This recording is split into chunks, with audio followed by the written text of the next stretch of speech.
di sini dimohon untuk berdiri sejenak. Dimohon untuk berdiri sejenak di tempatnya saja. Yang belakang nggak usah desek ya. Di belakang nggak usah desek. Nanti habis ini kita duduk kembali. Kita akan bersama-sama menyanyikan lagu kebangsaan, yaitu lagu Indonesia Raya.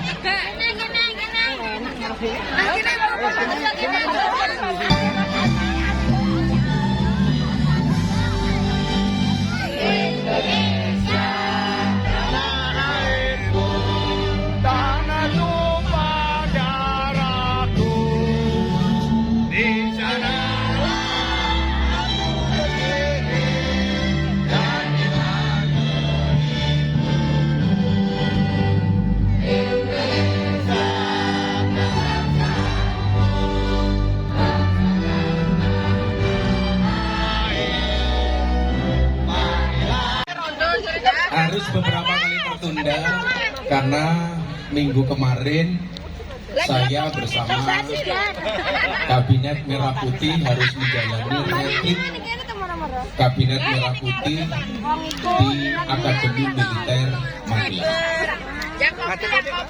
Saya baru nyampe Banyuwangi, langsung banyak ditanya, kenapa pada akhirnya Gus Miftah mau menerima posisi dan jabatan dari Pak Prabowo. Dari awal saya membantu Pak Prabowo tidak berorientasi kepada jabatan. Beberapa kali saya ditawari posisi menteri dan wakil menteri, saya menolak. Sampai akhirnya saya dikasih satu posisi yang memungkinkan saya masih bisa untuk berangkat ngaji, masih punya waktu untuk bertemu dengan jamaah. Amin. Maka posisi itu kemudian mau nggak mau saya terima. Yang minta menerima jabatan itu siapa? Para kiai. Alasannya apa? Gus, kalau Gus Miftah berada di sampingnya Pak Prabowo, maka usulan kiai dan pesantren bisa langsung disampaikan kepada presiden. Kalau hitungannya orang mengatakan Gus Miftah cinta jabatan, saya mau hitung-hitungan. Sebagai jabatan, posisi setingkat menteri itu gajinya berapa? Gajinya itu hanya 19 juta. Saya 3 tahun yang lalu diundang di Banyuwangi. Sekali menghadiri pengajian lebih dari 19 juta. Gak percaya silakan tanya yang ngundang. Kalau malam hari ini saya datang gratisan, demi cintaku kepada orang Banyu. Kamu gak usah begini-begini, apapun mau. Jadi tolong bisa dimengerti, pada akhirnya saya harus menerima jabatan itu sebagai pintu dan jembatan penghubung antara santri kiai pondok pesantren dengan Bapak Presiden. Satu hal, oleh-oleh kemarin dari Magelang pengen saya sampaikan, bagaimana kecintaan Pak Prabowo kepada bangsa Indonesia. Makanya kenapa acaranya kita buat namanya silaturahmi kebangsaan. Ketika memberi pembekalan kepada para pejabat, Pak Prabowo mengatakan apa? Anda jadi pejabat gak usah setia kepada Prabowo, tapi setialah kepada bangsa dan negara. Setialah kepada merah putih. Itulah alasan kenapa saya dulu mendukung Pak Prabowo. Saya mau tanya sama orang Banyuwangi, pemimpin yang ideal itu menurut orang Banyuwangi, mohon maaf, kaya dulu baru jadi pemimpin atau jadi pemimpin baru kaya? Kaya dulu. Yang benar, kaya dulu baru jadi pemimpin. Makanya kamu juga begitu kalau bisa, mapan dulu baru nikah. Kalau kamu wajahnya kulitnya hitam gak masalah, ingat cinta itu tidak pernah melihat warna kulit tapi melihat warna dia. Cocok. Masuk. Masuk, Gus. Raimu ireng ra masalah, sing penting dompetmu pak. Aduh, top. Kanggo wong wedok tok, Gus. Kanggo wong wedok tok.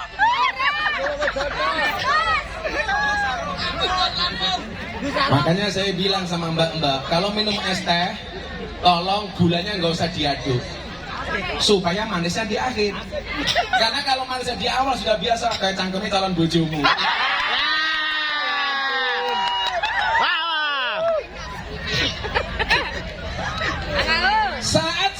mendukung Pak Prabowo. Saya melihat Pak Prabowo itu orang yang sudah cukup untuk dirinya sendiri.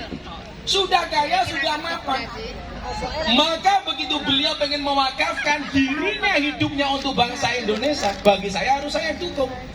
Dan ternyata Allah ijabah, Pak Prabowo menjadi Presiden. orang mengatakan begini, itu kenapa acara menteri di Magelang itu pasti buang-buang anggaran negara, uang negara. Anda salah. Acara di Magelang dibiayai menggunakan uang pribadinya Pak Prabowo. Wow. Asik nggak punya presiden keren? Asik. Top.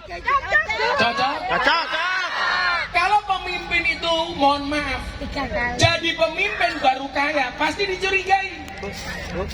Coba, sekarang banyak anggota DPR, begitu dilantik, SK-nya masuk, untuk bayar utang. Gara-gara ketika mencalonkan diri modalnya utang. Maka begitu jadi anggota DPR tidak mikir rakyat tapi mikir balik utang. Wongnya ya teko. Teko. Di belakang, Gus. Jadi kalau mau berada di zona nyaman, saya nggak perlu terima jabatan.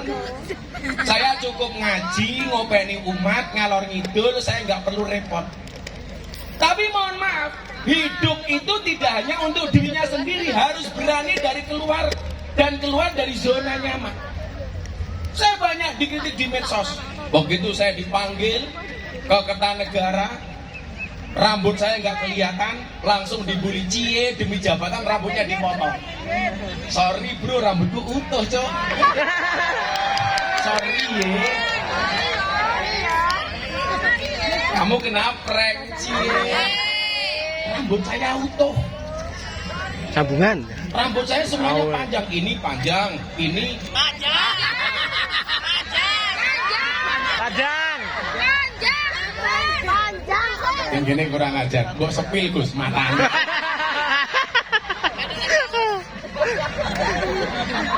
Ya ampun. Nah, bangsa Indonesia ini akan baik manakala dipegang oleh orang baik. Makanya untuk mendapatkan rahmat Allah, caranya harus menjadi orang baik. Inna rahmatallah qaribum minal muhsinin. Sesungguhnya rahmatnya Allah lebih dekat kepada orang baik. Itu artinya apa? Kalau Anda pengen mendapatkan rahmatnya Allah, Anda harus menjadi orang Baik. pengen mendapatkan kasih sayangnya Allah, Anda harus menjadi orang Baik. keluarga. Suami istri pengen mendapatkan kasih sayangnya Allah, suaminya harus baik, istrinya harus baik. Kalau suaminya baik, istrinya nggak baik, pasti suaminya stres. Jangan ya dik ya. Jangan. Malah modar ya dik ya, cangkem itu. Makanya suaminya baik, istrinya juga harus baik. Ayo, saya mau tanya, yang banyak bohongnya itu laki-laki apa perempuan? Sebelah sini saya tanya, yang paling banyak bohongnya suami apa istri? Laki-laki apa perempuan? Survei membuktikan. Awuren. Soal penampilan fisik, perempuan lebih banyak bohongnya dibandingkan laki-laki. Tapi ingat, soal hati, laki-laki lebih banyak bohongnya dibandingkan perempuan. Aja. Top. Tapi yang perlu diingat, walaupun laki-laki lebih banyak bohongnya dibandingkan perempuan persoalan hati, tapi perempuan hari ini punya karakter. Perempuan hari ini apa karakternya? Mampu menyimpan dua pria di dalam satu hati. Ampun. Ya ampun. Siapa kowe? Terbukti. Tapi laki-laki nggak usah kecil hati. Bila perempuan mampu menyimpan dua pria di dalam satu hati, ingat, laki-laki bisa membeli tanpa harus mencintai. Asik. Aduh dek. Aduh dek. Aduh dek.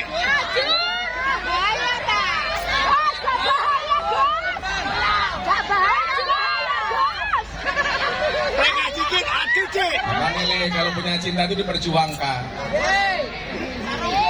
Mencintaimu adalah nyata, memilikimu hanyalah kata. Apabila Antartika adalah lebih bumi, maka Antartika cukuplah mengagumi.